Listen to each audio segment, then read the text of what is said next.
थारैनो मानासनि सिङाव थानाय नैबे भुयापारा रेन्जखौ देग्लाय बोसोराव गिबि खेबनि थाखाय दावबायारिफोरनि थाखाय बेखेवनानै होदो। बियो जोंनि थाखाय बा जोंनि ओनसोलनि थाखाय मोनसे गोग्गाथाव बाथ्रा होननानै आं सानदों। मानो होनोबाथाय गुबुन समफोराव मानास रेन्जखौल' बासबारि रेन्जखौल' बेखेवनानै होयोमोन। बे बासबारिनि गेजेरजोंनो नैबे भुयापारा बा मावजि गेन्द्रियाव थाङोमोन। नाथाय देग्लाय बोसोराव बिथांमोननि बा फरेस्ट डिपार्टमेन्टनिफ्राय बासबारिखौ बेखेवनायनि अनगायैबो नै दा जों भुयापारा रेन्जखौबो जों बेखेवनानै होदो। बिनिफ्राय नायगिरिफोरा बा दावबायारिफ्रा जोबोद सुबिदा मोनगोन। मानो होनोबाथाय मानास बा बासबारिनि गेजेरजों हाबोबाबो जिहेतु भुयापारायावनो फैखानांगौमोन। एबार बिथांमोना थोंजोङै सर्टकाट होनानै भुयापारा रेन्जजों हाबनांगोन। आरो नोंथांमोना मिथिखागौ जानांगौ जे बासबारियाव हाबहैयोबाबो बयनिख्रुइबो देरसिन नैबे ओनसोलनि ग्रासलेन्ड एरियाया नैबे भुयापारायावसोखा। जिब जुनार बा मैदेर बा जिखिजाया जिब जुनारखौ बांसिन नैबे भुयापारायावसो नुखायो। ओंखायनो दावबायारिफोरखौ आं खावलायनो लुबैदों मानासाव बेरायफैयोबा बासबारि रेन्ज बा मावजि गेन्द्रि हाबनायनि अनगायैबो नैबे भुयापारा रेन्जजोंनोबो बिथांमोना हाबफैयो। आरो बासबारि बा मावजि गेन्द्रियाव जिखिनि फेसिलिटिसफोर दं बा जिखिनि खाबुफोर दं, जिपसि साफारियानो होन, मैदेर साफारियानो होन, बेफोरबायदि जिखिनि सुबिदा बा थानायनि जिखिनि सुबिदा, बे सुबिदाया नैबे भुयापारा रेन्जआवबो दं।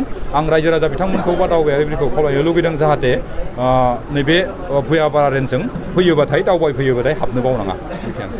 जिहेथु जों थाबायनानै फैबाय थानायाव बे बाथ्राखौनो सावरायबाय थादो।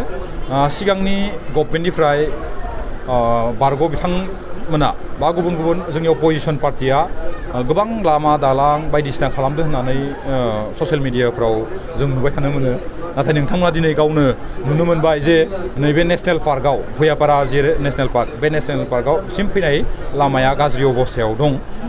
ओंखायनो बिथांमोननि समाव जि जालांबाय बा जाय बिथांमोना ससियेल मिडियाफ्राव बायदिसिना जुक्ति होलायो, बिथांमोनखौ आं बुंनोसो लुबैदों जे एसेबां जुदि मावदोंमोनबा नैबे भुयापारा रेन्जआव खनसे फैनानै नायफै, जाहाथे बिदि थांलाय फैलाय लामाया माबायदि अबस्था। दा बिथांमोना जाबाय आंहा बुंनो लागा बाथ्रा एसेबां गोसोआ। नाथाय जोंनि समाव नैबे भुयापारा रेन्जखौ जों खेबसेनो जि नबिकरन आसाम स्टेटनिफ्राय जि नबिकरन मोनसे लामा ओंखारदो, बे लामानि गेजेराव आंनि कक्लाबारि समस्तिनि जिहेतु मोनसे सिमासे नैबे ओनसोला, आरो हजोंबो जलागाव नोलोबारि सकनिफ्राय मोनसे आंनि कक्लाबारि समस्तिनि मोनसे सिमासे जायगा, बेनिफ्राय थोंजोङै जोङो 27 किल'मिटार लामा मोननो थांगासिनो दं। आं आसा खालामो नैबे भुयापारासिम फैनाय लामा, बे लामाखौ 27 किल'मिटार जि लामा होनाय, बे लामा होनायाव मिनिस्टारजों बा मिनिस्टारा जोंनि मानगोनां उरखावगोरा ब्रह्मआ बिथाङा थोंजों बुंखादो जे बे लामाखौ मानाससिम सोहैनांगो, मानासाव सोहैनांगो, मानासनिनो भुयापारायाव सोहैनांगोन होननानै।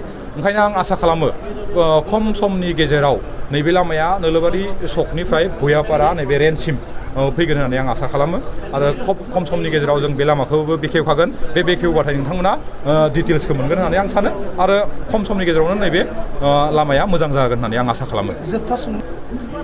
दावबायारिफोरनिसिम बेखौनो आं खावलायनो लुबैदों जे जिहेतु दावबायनाय मोनसे समा बोथोरा फैसिगोन, गुबुन गुबुन जायगाफोराव गुबुन गुबुन सुबुंफ्रा बायदिसिना थांखि आरो बिथांखि लानानै बा बिजिरगिरि सं महरै गोबां ओनसोलाव दावबायहैयो। आं आसा खालामो जे नैबे भुयापारा माबायावबो रेन्जआवबो बा मानासावबो दावबायारिफोरा जायखौ जों गुबुन जायगायाव नागिरनानै मोना, जायखौ जों गुबुन हादोरफोराव मोना, जाय स्पेसिसफोरा जिब जुनारफोरा बा बिफां लाइफांफोरा गुबुन गुबुन ओनसोलनि बायदिनो नैबे भुयापारा बा मानासावबो गोबां दङ हिसाबै गुबुन जायगायाव थाङाबासिनो जोंनि ओनसोलनि आरो जोंनि ओनसोलनि बाहेरानि जिखिनि दावबायारि बिथांमोना नैबेयाव खनसे फैनानै दावबायफैनांगौ। आरो गावसिनि जिखिनि रोंगौथि, बे रोंगौथिनि गेजेरजों फैनानै एसेबाबो जों होननाया नंगौना नङा बा नैबे डिपार्टमेन्टआ होननाया नंगौना नङा बेखौ आबुङै मिथिनो थाखाय जाहाथे दावबायफैयो। आरो लोगोसे जिखिनि स्कलारफोर, बे स्कलार बिथांमोनखौबो आं खावलायनो लुबैदों, बिथांमोना बेयाव स्कलार खालामफैनायजों लोगोसे एडभार्टाइजमेन्ट बा बिथांमोना माबायदि मोनलांगो बेखौ शेयार जुदि खालामलायोबा निस्सय जोंनि ओनसोल बा बर' ओनसोलखौ गोबां सुबुंफ्रानो जिखिनि गिनानै थानाय बा साननानै सन्देह जानानै थानाय, बिदि सन्देह जानानै थानाय बेखौ क्लियारिफिकेसन होनांगौ। मानो होनोबाथाय बै समाव जोंहा जोंनि ओनसोलफोरखौ जौगाहोनायाव बा बायदिसिना एडभार्टाइजमेन्ट होनायाव गोबां थालांदों माखासे मानि जाहोननि जाहोनाव। ओंखायनो आं सानो बेफोरबायदि साननांगौ बा बेफोरबायदि बुंनांगौ जा नैबे अबस्थायाव जिहेतु गैया, दावबायारिफोरा फ्रि गोसोजों गावसिनि साननाय हनायफोरखौ नैबेयाव मावफुंफैनायजों लोगोसे जिखिनि सुबिदा होनाय डिपार्टमेन्टनिफ्राय बा जोंनि गोबां NGOsफोर दं गोबां रायजोफोर दं बिथांमोननि जिखिनि सुबिदा बे सुबिदाखौ लाफैनो थाखाय आं दावबायारि बिथांमोनखौ खावलायगोन गोजोन्थों मानासৰ বাছবাৰী ৰেঞ্জত মুকলি কৰা হ'ল আজি দ্বিতীয় হিচাপে ভূঞাপাৰা ৰেঞ্জত মুকলি কৰা হ'ল কি ক'ব আপুনি নমস্কাৰ বিগত বৰ্ষকেইটাৰ দৰে এইবেলিও আমি হেৰিৰ কাৰণে দৰ্শনাৰ্থীৰ কাৰণে আমি মানস আমি দুৱাৰ মুকলি কৰি আছোঁ যোৱাকালিও আমি বাছবাৰী ৰেঞ্জত আমি মুকলি কৰিছোঁ আজি ভূঞাপাৰাৰ লগে লগে আমি পাণবাৰীতো আমি দুৱাৰ মুকলি কৰিম আৰু আমাৰ আশা ৰাখিছোঁ আমাৰ যিবিলাক দৰ্শনাৰ্থী আহিব তেওঁলোকে এইবাৰ বৰ আনন্দ মনেৰে মানসখন দৰ্শন কৰি যাব আৰু এটা শুভ খবৰ যে যোৱা প্ৰশেকটোত আমাৰ ইয়াত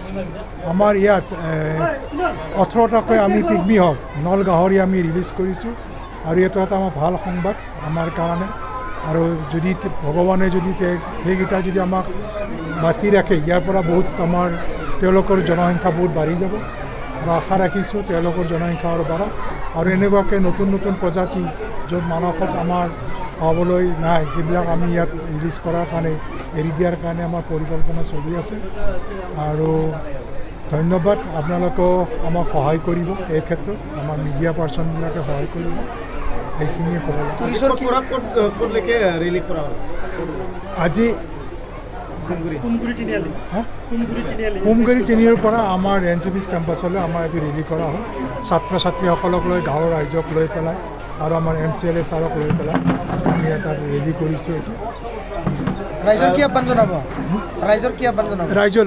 ৰাইজলৈ আহ্বান কৰিছোঁ এনে আমাৰ ৰাইজখিনি আমাৰ ঠিকে আছে আমাৰ লগত বহুত কপাৰেশ্যন কৰে ভূঞাপাৰা আমাৰ মানসৰ ৰাইজে আৰু আগলৈকে যদি আৰু বহুত কৰি থাকে কপাৰেশ্যন আমাক সহায় সহযোগিতা কৰি থাকে তাৰ কাৰণে তেওঁলোকক অনুৰোধ লগতে আহ্বান জনাইছোঁ পৰ্যটকসকলে আজিৰ পৰা বা যোৱাকালিৰ পৰা আহিব পৰা অৱস্থাত হৈছে এতিয়া আহিব পাৰিব এতিয়া অনলাইন যোগে তেওঁলোকে বুক কৰিব লাগিব বুক কৰি তেওঁলোকে আহিব অলৰেডি আমাৰ ইতিমধ্যে আমাৰ বাছবাৰীত আমাৰ অহা আৰম্ভ কৰিছে আজিও আহিছে যোৱাকালিও আহিছে তেনেকুৱা